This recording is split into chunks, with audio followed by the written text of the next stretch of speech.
ndao idiram-pifaliana miaraka amin'ny Joseph Daf mialatra kotomamonjy antsany Kristy ao Antsamanitra mialahady 20 jona amin'ny rora tolakandro.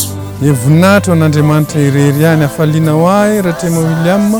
filohan'ny komity mifanorenana amin'ny fiangonana ao Morarano Fiderana efitsika Morarano Fiderana manasanareo ny antsakira lehibe karakaraina ao amin'ny Antsamanitra miaraka amin'iretsika tanora mahafinaritra eto ato amin'ny akaviako Joseph Daf ato amin'ny akavanako mialatra kotomamonjy ary miantsany Kristy izay soloany teny eto afaliana ho anay ireo ny manasanareo anatrika n'izany antsakira lehibe zany ko manasantsika rehetra mpiara-mivavaka raha-tapo amin'ny tompo amin'ny fiangonana efitsika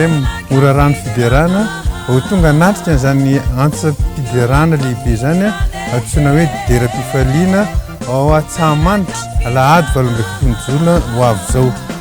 ndao idiram-pifaliana miaraka amin'ny Joseph Daf mialatra kotomamonjy antsany Kristy ao Antsamanitra mialahady 20 jona amin'ny rora tolakandro.